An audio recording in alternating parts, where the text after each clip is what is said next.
दोस्तों, पिता का कर्ज बेटी से मांगने आया। साहूकार भरी पंचायत में बेटी ने जो साहूकार को बात कही, सभी के होश उड़ गए। गांव का नाम सीतापुर था, जो राजस्थान के सूखे और धूल भरे इलाके में बसा हुआ था। यहाँ की मिट्टी पथरीली थी और खेती बाड़ी करना यहाँ के लोगों के लिए किसी चुनौती से कम नहीं था। इस छोटे से गांव में लगभग 200 परिवार रहते थे और सभी एक दूसरे से परिचित थे। गांव की अर्थव्यवस्था मुख्य रूप से खेती पर आधारित थी, लेकिन अधिकांश किसान गरीबी में जी रहे थे। साहूकार जैसे लोग इस स्थिति का लाभ उठाते थे। राधिका के पिता मोहनलाल भी उन गरीब किसानों में से एक थे। मोहनलाल एक ईमानदार और मेहनती इंसान थे। वो अपने छोटे से परिवार के लिए हमेशा संघर्ष करते रहते थे। परिवार में उनकी पत्नी सुमित्रा और एक बेटी राधिका थी। सुमित्रा एक सीधी सादी महिला थी जो घर के कामों में लगी रहती थी। राधिका उनकी इकलौती संतान थी और उसकी उम्र करीब 18 साल की थी। गांव के बाकी लड़कियों की तरह राधिका भी गांव के स्कूल में कुछ साल पढ़ने के बाद घर के कामों में हाथ बटाने लगी थी। मोहनलाल का सपना था कि वो अपनी बेटी की शादी अच्छे घर में करे, लेकिन गांव की तंगी और साहूकार के कर्ज ने उनके इस सपने को कठिन बना दिया था। मोहनलाल ने कुछ साल पहले साहूकार से एक मोटी रकम उधार ली थी, क्योंकि परिवार की जरूरतें बढ़ रही थीं और फसलें लगातार खराब हो रही थीं। वो जानता था कि ये कर्ज उसे जीवन भर बोझ की तरह ढोना पड़ेगा, लेकिन परिवार के लिए उसे ये कदम उठाना ही पड़ा। वक्त बीतता गया और मोहनलाल की स्थिति दिन प्रतिदिन खराब होती चली गई। वो साहूकार के कर्ज के बोझ तले दबता जा रहा था। घर की आर्थिक हालत बिगड़ने लगी थी। इसी बीच मोहनलाल की तबीयत अचानक से बिगड़ने लगी। वो कई दिनों तक बीमार रहा, लेकिन परिवार के पास इतने पैसे नहीं थे कि उसे शहर के अस्पताल में इलाज करवा सके। गांव के वैद्य ने उसे कुछ दवाइयां दी, इससे कोई फायदा नहीं हुआ। अंततः मोहनलाल की बीमारी ने उसे अपने परिवार से दूर कर दिया। मोहनलाल की मृत्यु के बाद राधिका और उसकी मां पूरी तरह से अकेली पड़ गई। परिवार के ऊपर पहले ही साहूकार का कर्ज था और अब वो कर्ज और भी भारी लगने लगा था। सुमित्रा ने अपनी आंखों में आंसू भरकर अपनी बेटी की ओर देखा और कहा, अब हमें इस घर को संभालना होगा। राधिका, तुम्हारे पिता ने बहुत मेहनत की थी, लेकिन अब सब कुछ हमारे कंधों पर है। राधिका ने अपनी मां का हाथ थामकर कहा, मैं सब कुछ संभाल लूंगी। मां, आप चिंता मत करो। मोहनलाल के निधन के कुछ ही दिनों बाद साहूकार, जिसका नाम श्यामलाल था, पहली बार उनके घर आ धमका। श्यामलाल गांव का सबसे धनी आदमी था। उसकी चालाकी और लालच के किस्से पूरे गांव में मशहूर थे। वो हमेशा गरीबों किसानों से कर्ज वसूलने के लिए किसी न किसी बहाने से आता रहता था। श्यामलाल दरवाजे पर दस्तक दी और सुमित्रा ने दरवाजा खोला। श्यामलाल ने आंखें तिरछी करते हुए कहा, मोहनलाल का कर्ज चुकाने का समय आ गया है। अब तुम्हें वो कर्ज चुकाना होगा सुमित्रा। सुमित्रा के चेहरे पर उदासी और चिंता की लकीरें साफ झलक रही थीं। उसने साहूकार से हाथ जोड़ते हुए कहा, हमारे पास अभी कुछ भी नहीं है। श्यामलाल जी, मोहनलाल के मर जाने के बाद घर में कोई कमाने वाला नहीं है। श्यामलाल की आंखों में लालच भरा था। उसने कहा, तुम्हारे पास जमीन है, घर है, अगर कर्ज नहीं चुका पाए तो मुझे वो सब लेना पड़ेगा। राधिका, जो अंदर खड़ी सब कुछ सुन रही थी, बाहर आई और साहस के साथ बोली, हम कर्ज जरूर चुकाएंगे, लेकिन अभी हमें थोड़ा वक्त चाहिए। श्यामलाल हंसते हुए बोला, वक्त? मैंने तुम्हारे पिता को भी बहुत वक्त दिया था, लेकिन अब और नहीं। अगर 1 महीने में कर्ज नहीं चुका पाए तो मैं तुम्हारी जमीन और घर अपने नाम कर लूंगा।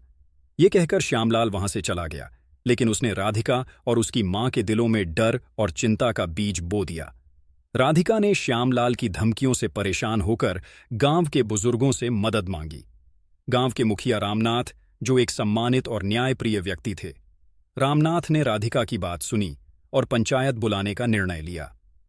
पंचायत का आयोजन गांव के पुराने बरगद के पेड़ के नीचे किया गया, जहां हर विवाद का समाधान निकाला जाता था। उस दिन पूरा गांव पंचायत के इस विशेष आयोजन में इकट्ठा हुआ। राधिका और उसकी मां सुमित्रा भी वहां पहुंची और उनके चेहरे पर चिंता और भय साफ झलक रहे थे। श्यामलाल भी वहां पहुंचा, अपने चेहरे पर आत्मविश्वास भरी मुस्कान के साथ। उसे पूरा यकीन था कि पंचायत भी उसकी ही बात मानेगी, क्योंकि उसका गांव में काफी प्रभाव था। मुखिया रामनाथ ने पंचायत की शुरुआत करते हुए कहा, आज हम यहां एक गंभीर मुद्दे पर विचार करने के लिए इकट्ठा हुए हैं। मोहनलाल जो इस दुनिया से चले गए, पर साहूकार श्यामलाल का कर्ज बाकी है।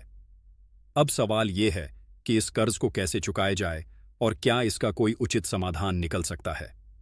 श्यामलाल ने तुरंत अपनी बात रखते हुए कहा, मुखिया जी, मैंने मोहनलाल को काफी वक्त दिया, मैंने उस पर कभी दबाव नहीं डाला, लेकिन अब समय आ गया है कि उसका परिवार ये कर्ज चुकाए। अगर ये कर्ज नहीं चुकाया जाता तो मुझे मजबूरन उनकी जमीन और घर लेना पड़ेगा। पंचायत में बैठे सभी लोग ये बात सुनकर चिंतित हो गए। गांव के लोग जानते थे कि श्यामलाल कितना निर्दय और लालची व्यक्ति है। राधिका और उसकी मां को अपनी जमीन और घर खोने का डर सताने लगा, लेकिन राधिका ने हिम्मत नहीं हारी। वो चुपचाप सुन रही थी और उसके मन में कुछ चल रहा था। पंचायत में श्यामलाल की बातें सुनने के बाद राधिका ने अपनी जगह से खड़ी होकर बोलना शुरू किया। उसकी आवाज में आत्मविश्वास और साहस झलक रहा था। उसने पंचायत के सामने कहा, मैं मानती हूं कि मेरे पिता ने श्यामलाल जी से कर्ज लिया था, लेकिन इस कर्ज की शर्तें क्या थीं और कितनी राशि चुकाई गई थी, इस पर भी चर्चा होनी चाहिए। श्यामलाल थोड़ा असहज हो गया। वो सोच रहा था कि राधिका जैसी युवा लड़की उसके सामने इस तरह सवाल उठाएगी, ये उसने कभी नहीं सोचा था। राधिका ने आगे कहा, श्यामलाल जी, क्या आपके पास कोई लिखित प्रमाण है कि मेरे पिता ने कितना कर्ज लिया था और कब चुकाना था? मेरे पिता ने मेहनत की फसलें बेची, लेकिन फिर भी कर्ज का बोझ बढ़ता गया। हमें यह जानना होगा कि कर्ज की सही राशि क्या थी और आपने कितनी ब्याज दर से कर्ज दिया था। पंचायत में सभी लोग चुप हो गए। ये सवाल वाजिब था। श्यामलाल के पास कोई ठोस प्रमाण नहीं था। वो सिर्फ मौखिक रूप से कर्ज की राशि बढ़ाता रहा था और इसका कोई हिसाब किताब पंचायत के सामने पेश नहीं कर पाया। श्यामलाल ने गुस्से में कहा, तुम एक लड़की हो, तुम्हें इन बातों की समझ नहीं है। जो मैंने कहा वो सही है। तुम्हारे पिता ने मुझसे बड़ी रकम ली थी। राधिका ने शांति से जवाब दिया, मैं एक लड़की जरूर हूं, लेकिन मुझे ये अधिकार है कि मैं अपने पिता के मेहनत और परिवार की संपत्ति की रक्षा करूं। आपसे मैं बस यही मांग रही हूं कि आप पंचायत के सामने सबूत पेश करें। अगर मेरे पिता ने कर्ज लिया था तो वो कितना था और कितना चुका दिया गया। राधिका के साहस और उसके तर्कों से पंचायत के बुजुर्ग प्रभावित हुए। मुखिया रामनाथ ने भी श्यामलाल से कहा, श्यामलाल, राधिका का सवाल वाजिब है। अगर तुम वाकई इस कर्ज की वसूली करना चाहते हो तो हमें ठोस प्रमाण चाहिए। हम यहां सिर्फ तुम्हारी बातों पर विश्वास नहीं कर सकते। श्यामलाल के पास ठोस हो सबूत नहीं था।